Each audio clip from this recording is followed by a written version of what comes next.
So a common question is, why would you ever want to use harmonic minor over natural minor, or why would you ever want to use natural minor over harmonic minor? And it's good to look at both of these scales in depth in comparison. So let's go ahead and use our A minor.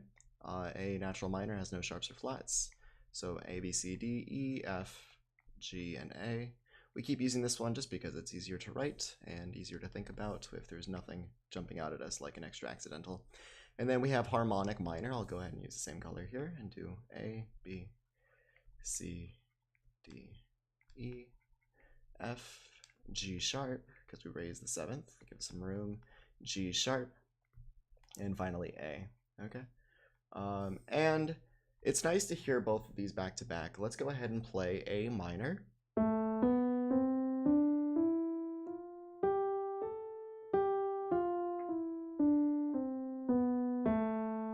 And A harmonic minor.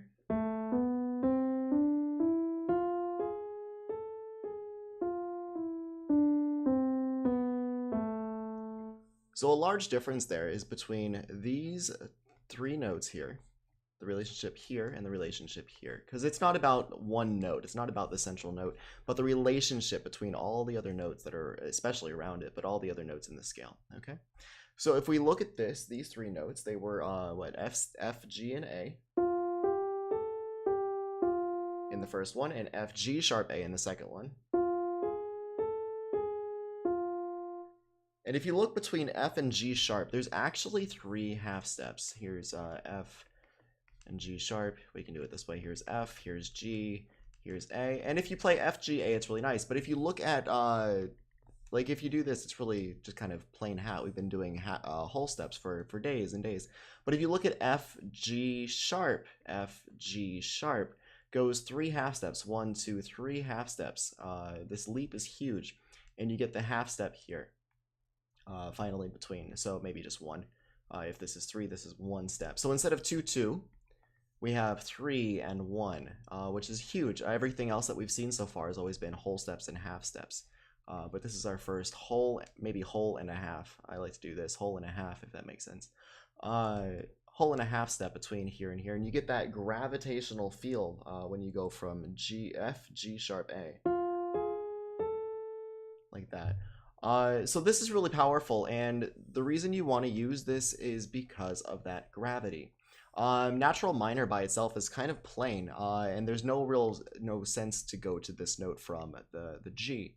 For example, if I were to play C major or even A major, just so we can keep all in parallels of A, if we were to do A, B, C, just A major here, A, B, C sharp, D, E, F sharp, G sharp, and A, you have the gravitational feel going from G sharp to A. Check this out.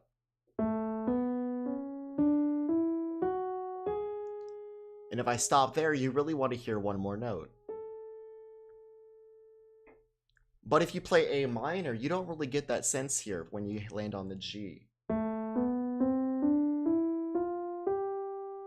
You could stop there. You don't really have to resolve up. It's not nearly as compelling as this. So if you reintroduce this note, if you reintroduce the G sharp there,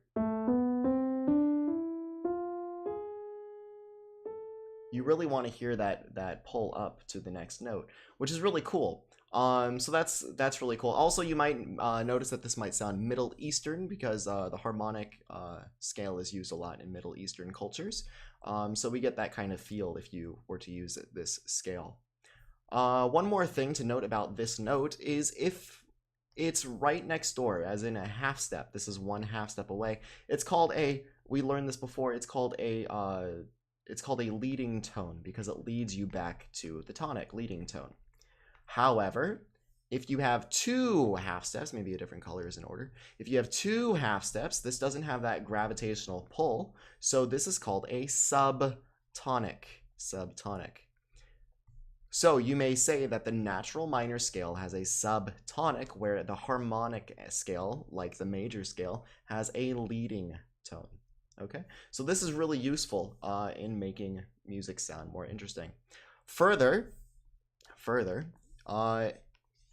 if you were to do the chords again, we had I guess we'll do it here. We had diminished 2, minor 1, diminished 2, major 3. This just pulls off from the major scale, just cycled around. Minor 4, minor 5, major 6, and major 7. But having a minor 5, the 5 is such a powerful chord that when you put it into harmonic, it makes it a major chord. If you remember this, it makes it a major chord. And you still have the major 6. You have the diminished 7th. Instead, you have the augmented 3, which is a little strange. But usually you don't use a 3 chord that often. 1, 4, and 5 are your bread and butter. Maybe some 6 if you're really good. And diminished 2 is very strange.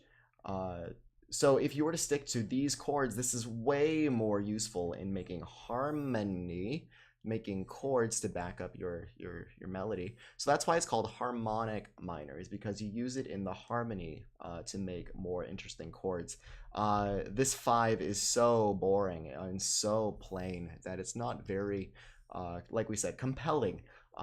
Just like the harmonic minor. So that might be why you would want to use harmonic minor over natural minor. Although natural minor is useful because it sounds au natural. It doesn't have the strange gravity and the strange awkward pitch between the 6th, the 7th, and the 8th scale degrees. It's really, or the first scale degree, I guess, on top, right? So it's both have their own uses and their own different flavors, so be sure to use as many different minors as you can, whether it be natural or harmonic.